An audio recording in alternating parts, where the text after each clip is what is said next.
what it was like in the 20s during the land boom. And she tells a story of folks buying a property in downtown Miami and then driving out US 1, out through this district, and eventually ending up in the Everglades. Now, it was the dry season, because of course that's when they would sell swampland, because it was dry. And the story describes a situation that was towards the beginning of our history of booms and busts. They always involve the environment. They always do the environment bad, and it's still happening. After nearly 90 years from that story, after all kinds of attempts to change the way we do development, it's still going wrong. And right now, we're in the midst of one of those valleys, one of those bust periods, and there have been a bunch of them in those 90 years. I think it's time that we solve this problem.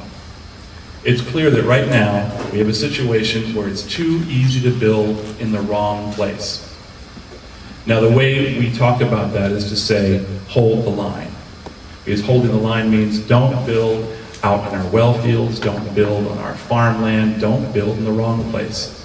What we have not yet addressed is how to build in the right place. That is my second half of my land use platform.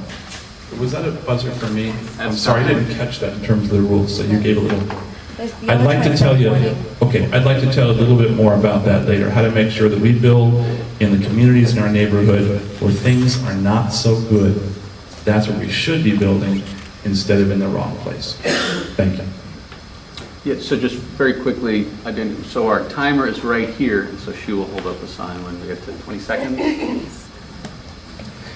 I'm Danny Marmerstein. I want to thank Matt for that great article this morning. Just a quick clarification. I didn't just get into the political arena now. I've been doing this for 18 years, as you can see on my website, just not entering the seat. A couple questions. How many people here, honestly, have not committed themselves to a candidate? If you haven't, raise your hand. If you don't know yet who you're voting for, raise your hand. Excellent. I say that because I'm curious. So many people come here in support of people that they know. I'm curious about how many people come here and really don't know what's still to be done. Albert addressed it the second half of how can you do it? Not what can you do. You can see what we're all about. You'll hear what we're all about. But how can you do it? And I'm going to tell you how I can do it differently. Number one, I have the same sort of conventional thinking as far as management and overseeing of large companies as every other candidate here. What I also have is another half of me, or another part of me, I should say, that's very creative, very artistic. I'm a musician. I think out of the box. I think that's very important to be able to get people like Besson or whoever this police guy is that they've now relieved of his duties and retired. They should get roll off of the commission. They aren't doing it. Why not? Because nobody's thinking properly out of the box. He has no business still being there. And a third component, which is my spiritual side. I don't wear my religion on my sleeve, but I wake up every morning and thank God for giving me life that I can serve others. We do that with our congregation. That's what we want to do on this county-wide. That's why I believe that I would be the best fitted for this. Any one of us can be in that seat. It doesn't take a rocket scientist, and you can see if you just go to the meetings. Thank you very much. Danny Marmerstein, DannyFromMiami.com. Thank you, Danny, Albert, and I want to thank the UEL, Laura Reynolds with the Tropical Audubon Society, and obviously Matt, thank you for the Miami Herald. It's been my pleasure to be part of this exciting election process. It's very important. This is going to be a leadership seat. This is going to be, it's more than just a swing seat, and the person who occupies this seat is really going to make a difference over these many, many years. We're at crisis point here in Miami-Dade County. Whether or not you want to say things are going well or things are going poorly, obviously there's a lot of work to be done, and we all agree about that. I believe I'm uniquely qualified for this seat. I believe that we all share a passion for government, a passion for our area, a passion to serve our fellow man and woman. I think what we really need to look at is visioning for the future. What do we want to see? Why are we doing this? And I think all of us are in this for the right reasons. We want to make sure we have a place where our children can grow up and their children can grow up and not just become a temporary place to live until you can get to a college and roost somewhere else with better opportunities. We want the opportunities to be here. We want a place where we can get to and from work. We want a place to where, my goodness, I came from a community where we paid mitigation. Let's just talk about that for a minute. You know, we were called a rich area. We paid mitigation to the county, but you know what? When you think about it, the county pays mitigation to the state, and the state basically pays to the entire nation. We don't get our tax dollars back. We need a commitment for the next person that occupies the seat to go back and make sure we get our tax dollars back here, because we all know we have unique problems that need to be addressed, and we all know government isn't free. Services come from employees. They don't come from vending machines. There's an attack on the employees right now. That is not right. What we need to do is set some very solid policies. And I think tonight, through the various questions, I think we'll see some separation here. I think we're going to see where people stand. And I think it's very important. If you've made up your mind, I think you ought to open up your mind tonight and really see, not just for yourself, but for your candidates. Thank you.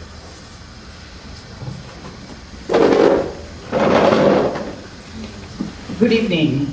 Thank you for hosting this event. My name is Annette Tadeo, and many of you may know me because 2 years ago I decided to run for Congress, and many of you may be wondering, why am I running for this seat? And I will tell you that the decision to run for this seat was not an easy one. I've been asked to run for many seats, including some statewide seats. But when I heard that Katie Sorensen was deciding not to run for re-election, I was just as concerned as probably most of you are. How can we make sure that we keep somebody that has the same values and the same beliefs that Katie has had? We have been so lucky all these years that so many of us believe in our hearts that we have been represented so well. And that burning desire that got me into public office 2 years ago came right back with every Miami Herald article that came out about Jackson Memorial, every Miami Herald article that came out every day about our budget issues. It just kept nagging at me even more. And then when Katie and her husband said to me, "Why don't you run for this seat? You should think about it," it just nagged at me even more. So I am running for this seat because I believe we need somebody that's going to be that person that's going to hold the line on our urban development boundary. Somebody that's going to have the guts to stand up to the developers. And I will tell you, nobody can say I don't have guts, because 2 years ago I ran against an institution.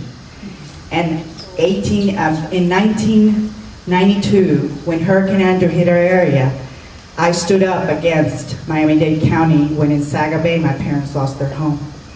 And again, I was then sued by Michael Baumann when I stood up against him, against developers. And I was sued for $200 million, a slap suit. I am not afraid to stand up. I am here to lead you. Thank you so much.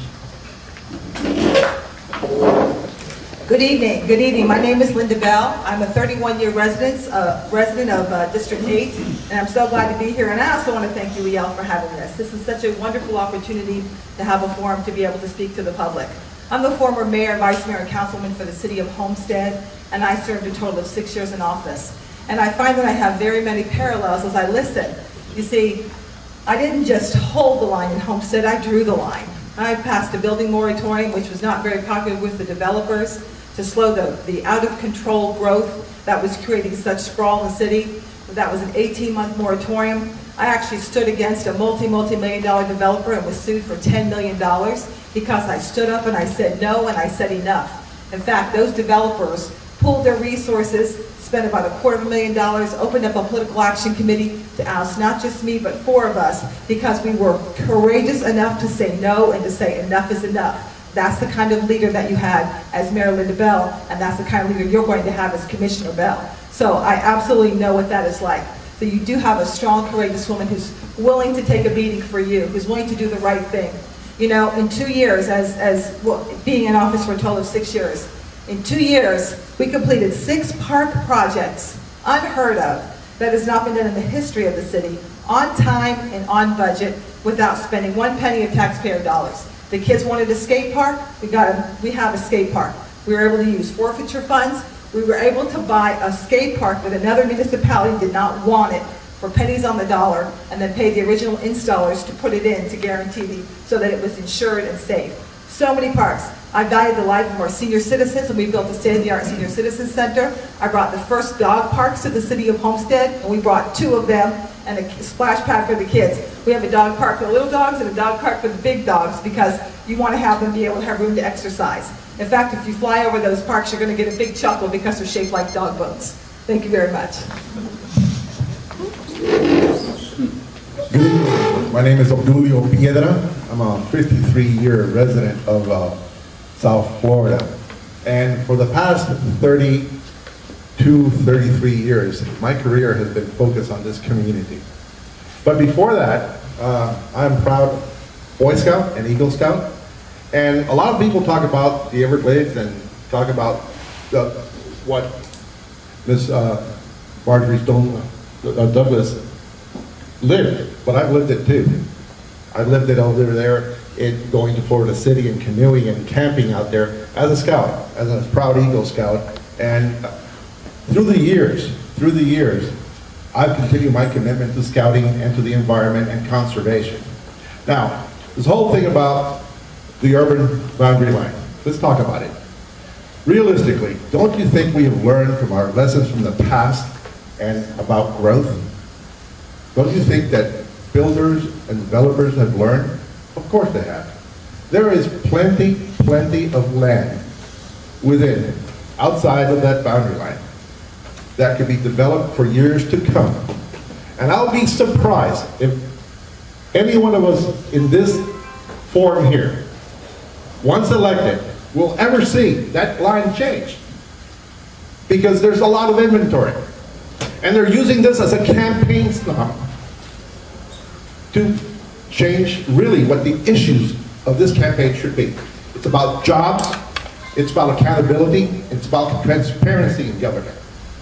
Don't be confused. Don't let yourself be confused. Yes, it is extremely important to protect and defend the environment for our children and our children's children, but don't be confused that that's the mainstay of this campaign and this election. Thank you very much. All right, we'll start off with an energy question. Turkey Point, it's not too far from here. And to start off, what role should nuclear play in Florida's energy future? Why don't we, you want to start with, Obdulio, we'll start with you and then we'll come back this way. Tell us again the time allotment that we have. We're going to do 1.5 minutes. If someone wishes to offer a rebuttal, we'll allow that. Turkey Point has been a concern for many, and Turkey Point provides cheap energy source for all of us. The expansion of Turkey Point is a process that has gone through a whole set of studies, and those studies have been played out by Florida Power and Light and through the regulatory agencies. Now, is your concern whether or not the expansion of Turkey Point from 2, 4 to 6 power plants, nuclear power plants, will be an impact on our environment? Yeah, of course it is. Now, we have seen what France has done in terms of nuclear power, and they have done an incredible job in maintaining and providing cheap power to their population. Is there more study to be done? Yes. I think that there has to be study to ensure that we are protected in this process. So just, if I could, I'll give you more time, but just to focus the question for the whole panel. So nuclear generally though, should Florida expand in terms of deploying nuclear energy? Or we can drill for oil in the Gulf and see what happens. Well, that's Yeah. So